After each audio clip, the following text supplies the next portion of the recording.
Welcome to Lakshmi food. સ્વાગત છે તમારું મારી યુટ્યુબ ચેનલમાં. તો ચલો, આજે આપણે બનાવવાના છે એકદમ હેલ્ધી નાસ્તો. સવારમાં જો આપણને આવો નાસ્તો મળી જાય ને તો ખાવાની બહુ જ મજા આવે. અને આનાથી બિલકુલ તમારું વેટ વધશે નહીં. અને ડાયટિંગમાં તો એકદમ આશીર્વાદરૂપ એવો સરસ મજાનો આજે આપણે બનાવવાના છીએ વેજીટેબલ ઉપમા. તો વેજીટેબલ ઉપમા બનાવવા માટે આપણે શું વસ્તુનું ધ્યાન રાખવાનું છે એ તમે મારી વિડીયોમાં લાસ્ટ સુધી બનાવી રહેજો. અને મારી આપેલી દરેક ટ્રીક અને ટિપ્સને ફોલો કરજો તો તમારો પણ ઉપમા બહુ જ સરસ બનીને તૈયાર થવાનો છે. હવે ઉપમા બનાવવા માટે મેં અહીંયા જે અડધો કપ આવે છે, આપણા મેજરમેન્ટમાં કપ અડધો કપ લખેલું આવે છે, એ અડધો કપ ભરીને રવો લીધેલો છે. 2 મુઠ્ઠી જેવા કાચા સિંગદાણા લીધેલા છે. 10થી 15 કાજુના આવી રીતે ફાડા કરી અને લીધેલા છે. આપણે અડધી વાટકી વટાણા, અડધું વાટકી ટમેટાં લીધેલા છે, મીડિયમ સાઇઝ એક ટમેટું લીધેલું છે. અડધી વાટકી કેપ્સિકમ લીધેલા છે, એકદમ નાની વાટકીનું માપ છે મારી પાસે, એ પણ અડધી જ લેવાની છે. એક મીડિયમ સાઇઝની ડુંગળી લીધેલી છે. અડધી વાટકી ગાજરના આપણે આવી રીતે ટુકડા કરી દીધેલા છે. બધી વસ્તુને નાનું નાનું કટિંગ કરી લેવાનું છે. લીલા ધાણા અને તીખાસ માટે આપણે અહીંયા લીલી મરચીનો ઉપયોગ કરવાનો છે. તો 4થી 5 મેં સુરતી મરચી લીધેલી છે. આદુને ખમણીને લીધું છે. અડધી ચમચી ખાંડ લીધેલી છે. મીઠા લીમડાના પાન એડ કરવાના છે. ચપટી હિંગ લીધેલી છે. જીરું, રાઈ અને ટેસ્ટ પ્રમાણે મીઠું. આ બધી જ વસ્તુનો ઉપયોગ કરી અને આજે આપણે બનાવવાના છીએ સરસ મજાનું એકદમ હેલ્ધી ઉપમા. તો ઉપમા બનાવવા માટે આપણે એક નોનસ્ટિક પેન લઈ લીધેલું છે. એની અંદર આપણે ઘી એડ કરવાનું છે. 2 ચમચી જેવું મેં અત્યારે ઘી નાખેલું છે. ઘી સરસ મેલ્ટ થાય પછી આપણે એનો વઘાર કરી લેવાનું છે. એક વસ્તુનું ખાસ ધ્યાન રાખવાનું છે કે ઉપમા આપણે હંમેશા ઘીમાં જ બનાવવાનું હોય છે, તો જ એનો સારો ટેસ્ટ આવે છે. તેલમાં બનાવેલો ઉપમા ખાવાની મજા નથી આવતી. એટલે તમારે આને બને ત્યાં સુધી ઘીમાં જ બનાવવાનું છે. તો 2 ચમચી ઘી ગરમ કરવા માટે મૂકી દીધેલું છે. ઘી સરસ ગરમ થઈ જાય પછી એની અંદર આપણે સૌથી પહેલાં કાચા સિંગદાણા લીધેલા છે, એને સાતડી લેવાના છે. મીડિયમ ગેસની ફ્લેમ ઉપર આપણે સિંગદાણાને સાતળવાના છે, જેથી કરીને અંદર અને બહાર બંને સાઈડથી ક્રિસ્પી થઈ જાય. જો ફૂલ ગેસની ફ્લેમ હશે તો ઉપરથી લાલ થઈ જશે અને અંદરથી દાણા કાચા રહી જશે, તો ખાવાની મજા નહીં આવે. તો 2 થી 3 મિનિટ આ પ્રોસેસ કરો એટલે તમારા સિંગદાણા સરસ સતળાઈ જાય છે. અને સિંગદાણા 80% જેવા સતળાઈ જાય પછી આપણે એની અંદર કાજુના ફાડા એડ કરી દેવાના છે, કેમ કે કાજુને સતળાતા જરાય વાર નથી લાગતી. એટલે આપણે આવી રીતે આગળ પાછળ એડ કરવાના છે, સાથે એડ કરી અને નથી શેકી લેવાના. તો તમે જોઈ શકો છો થોડીક જ વારમાં આપણા કાજુ ગોલ્ડન બ્રાઉન કલરના થઈ ગયેલા છે અને સિંગદાણા પણ આપણા સરસ સતળાઈ ગયા છે. હવે આપણે એને એક બાઉલમાં કાઢી લેવાના છે. અને પેનની અંદર જે ઘી વધેલું છે એની અંદર આપણે રવાને શેકી લેવાનો છે. તો જે રવો આપણે લીધેલો છે એમાં એડ કરી અને એકદમ સ્લો ગેસની ફ્લેમ ઉપર આપણે રવાને 3 થી 4 મિનિટ સુધી શેકી લઈશું. આ પ્રોસેસ કરવી ખાસ જરૂરી છે, આનાથી તમારો ઉપમા બહુ જ સરસ બનશે. જો તમે મારી વિડીયોમાં નવા હોય અને હજી સુધી ચેનલને સબસ્ક્રાઈબ ના કરી હોય તો ફટાફટ સબસ્ક્રાઈબ કરી દેજો અને બાજુમાં રહેલા બેલ આઇકોનને પ્રેસ કરી દેજો, જેથી કરીને આવનાર તમામ નવી રેસીપીના વિડીયો ફટાફટ તમારી સુધી પહોંચી જાય. અને જો તમને મારા વિડીયો પસંદ આવે તો વિડીયોને લાઈક કરજો અને તમારા ગ્રુપમાં ચોક્કસથી શેર કરજો. અને આવી નવી રેસીપી જોવા મને કમેન્ટ કરજો કે તમારે હવે કઈ નવી રેસીપી જોવી છે. હવે રવો શેકાઈ ગયો છે અને આપણે એને એક બાઉલમાં ટ્રાન્સફર કરી દીધેલો છે. અને એ જ બાઉલની અંદર પાછું આપણે વઘાર માટે ઘી લઈ લીધેલું છે.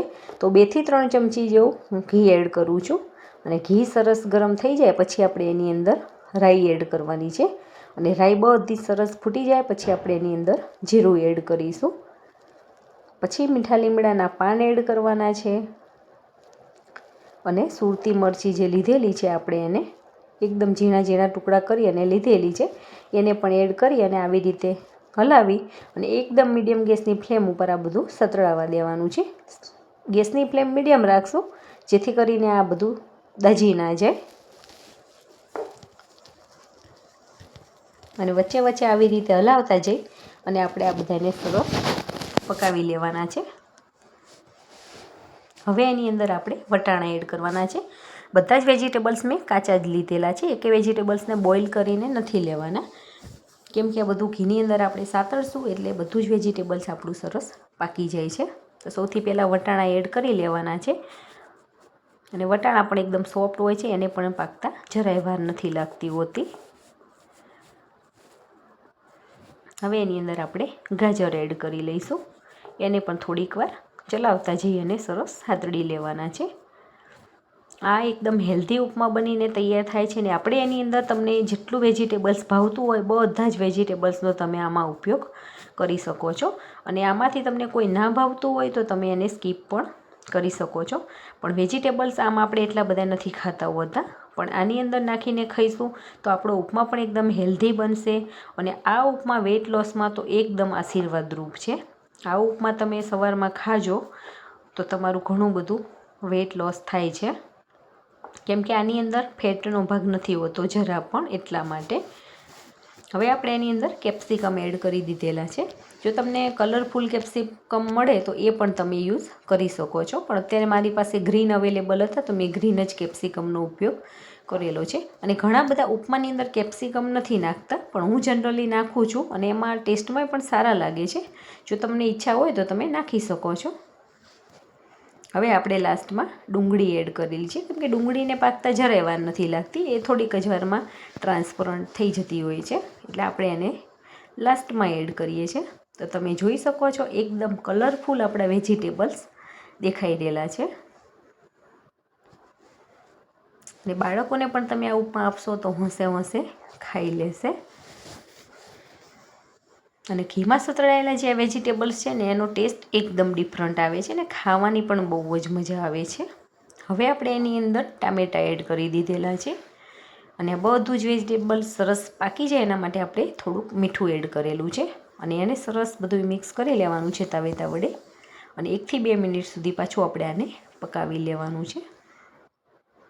તમે સ્ટેપ બાય સ્ટેપ આ વસ્તુ કરશો અને ઉપમા બનાવશો તો તમારો પણ ઉપમા પહેલી જ વખતમાં બહુ જ સરસ બનીને તૈયાર થવાનો છે.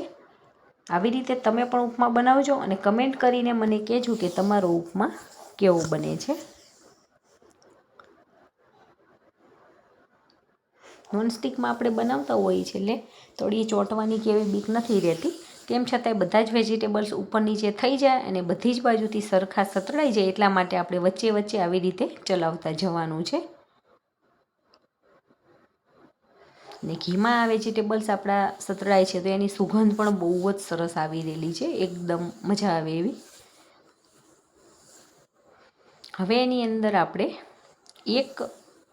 અડધો કપ હતો એ ભરીને આપણે આમાં રવો લીધેલો છે. તો એમાં એ જે માપથી રવો લીધો છે એ જ માપથી 3 કપ ભરી અને આપણે પાણી લેવાનું છે. અને પાણીને આપણે બીજા ગેસ ઉપર ઉકળવા માટે મૂકી દેવાનું છે. પાણી ગરમ કરીને જ આની અંદર એડ કરવાનું છે. ઠંડુ પાણી તમે આમાં નાખશો તો તમારા ઉપમા સારા નહીં બને અને એકદમ ચીકાશ પકડી લેશે અને ખાવાની પણ બહુ મજા નહીં આવે. એટલા માટે આપણે આની અંદર ગરમ પાણીનો જ ઉપયોગ કરવાનો છે. તો સાઈડમાં આપણે 3 કપ ભરી અને પાણી ગરમ કરી દીધેલું હતું. અને જે રવો છે એને આપણે ઘીમાં શેકીને રાખેલો હતો એ રવો આપણે આની અંદર એડ કરી દેવાનો છે. વેજીટેબલ્સ અને પાણી બધું સરસ ઉકળી જાય, જ્યારે આપણે લાપસી બનાવીને જેમ ઉકળતું હોય એ ઉકળી જાય પછી આપણે એની અંદર રવાને એડ કરવાનો છે. અને રવો તમે વેજીટેબલ્સને પાણી સાથે નાખશો તો તરત જ ફૂલાઈ જશે અને ફૂલાતા વાર નથી લાગતી અને એકદમ આપણો થીક એવો આપણો રવો થઈ જશે. પાણી બધું એબ્ઝોર્બ એમાં થઈ જવાનું છે. તમે જોઈ શકો છો એકદમ કલરફુલ આપણો ઉપમા દેખાઈ રહેલો છે. બધું જ પાણી આમાં એબ્ઝોર્બ થઈ ગયેલું છે અને રવો પણ આપણો સરસ ફૂલાઈ ગયો છે. બધી બાજુથી આવી રીતે સરખો કરી અને એનું ઢાંકણ બંધ કરી અને 2 થી 3 મિનિટ સુધી પકવા દેવાનું છે. અને 3 મિનિટ થઈ ગઈ છે પછી આપણે ઉપમાને આવી રીતે ઉપર નીચે કરી લેવાનું છે, જેથી કરીને બંને સાઈડથી સરખો બફાઈ જાય. હવે ઉપરથી આપણે 1 ચમચી જેવું ઘી એડ કરવાનું છે અને ચમચા વડે સરસ મિક્સ કરી અને પાછો આપણે ઉપમાને પકવવા માટે મૂકી દેવાનો છે. આવી રીતે વચ્ચેથી ઘી નાખવાથી એની સુગંધ, ટેસ્ટ અને એની શાઇનિંગ પણ સારી આવે છે ઉપમાની અંદર. અને એકદમ ખીલેલો ખીલેલો આપણો ઉપમા બને છે. એટલા માટે આ પ્રોસેસ કરવી જરૂરી છે. પાછો આપણે એને ઢાંકી અને 2 થી 3 મિનિટ સુધી બફાવા દેવાનો છે. અને વળી તાવેતાની મદદથી આપણે ઉપર નીચે કરી લઈશું. તો તમે જોઈ શકો છો એકદમ સોફ્ટ સ્મૂથ એવો સરસ મજાનો રવાનો ઉપમા આપણો બનીને તૈયાર થવાયો છે. ઓલમોસ્ટ પ્રોસેસ થઈ ગઈ છે.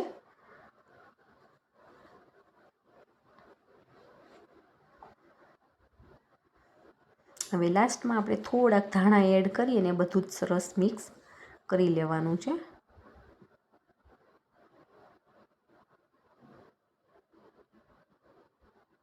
ઉપરથી આપણે કાજુ અને સિંગદાણા જે ફ્રાય કરીને રાખ્યા હતા એ થોડાક એડ કરી દઈશું. એને ફ્રાય કરીને રાખ્યા છે એટલે લાસ્ટમાં જ એડ કરવાના છે. પહેલેથી આને એડ કરવાની જરૂર નથી.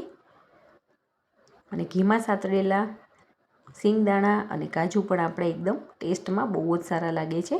અને ઉપમાની અંદર એની ક્રન્ચીનેસ આવે છે, તો ખાવાની પણ બહુ જ મજા આવતી હોય છે. હવે ગેસની ફ્લેમને બંધ કરી અને ઉપમાને આપણે નીચે ઉતારી લેવાનો છે. 8 થી 10 મિનિટની અંદર આપણો ઉપમા બની અને તૈયાર થઈ ગયો છે. તો એક સર્વિંગ પ્લેટની અંદર આપણે લઈ અને ઉપમાને સરસ સર્વ કરી લેવાનો છે. તો એક બાઉલની અંદર આપણે ઉપમા ભરી અને એને ઊંધો પાડી અને આવી રીતે એકદમ ગોળ શેપમાં સર્વ કરેલો છે. અને સાઈડમાં આપણે ગ્રીન ચટણી આવે છે એ ચટણીથી સર્વ કરી લઈએ છીએ. ગ્રીન ચટણી સાથે તમે આને સંભાર સાથે પણ ખાઈ શકો છો. તો જોતાં જ ખાવાનું મન થઈ જાય એવો સરસ મજાનો એકદમ હેલ્ધી એવો ઉપમા આપણો બનીને તૈયાર થઈ ગયો છે. અને આપણે ઉપરથી સિંગદાણા અને કાજુના દાણાથી ગાર્નિશ કરવાના છે. અને થોડીક ચટણી એડ કરી, લીલા ધાણા સ્પ્રિંકલ કરી અને આપણે સર્વ કરી લઈશું. તો છે ને એકદમ સરસ. અને આ એકદમ હેલ્ધી રેસીપી છે. કોઈ પણ વ્યક્તિ આને ખાઈ શકે છે. આનાથી સુગર પણ કંટ્રોલમાં રહે છે અને વેઇટ પણ કંટ્રોલમાં રહે છે. તો સરસ મજાનો ઉપમા બનીને તૈયાર થઈ ગયો છે. તો તમે પણ આવી રીતે બનાવજો અને કમેન્ટ કરીને મને કહેજો કે તમારો ઉપમા કેવો બને છે. અને જો એકવાર બનાવીને ખાશો તો તમને વારે વારે બનાવીને ખાવાની ઈચ્છા થઈ જશે. અને બાળકો પણ હોંશે હોંશે ખાઈ લેશે એવો સરસ મજાનો ઉપમા તૈયાર છે. Thank you.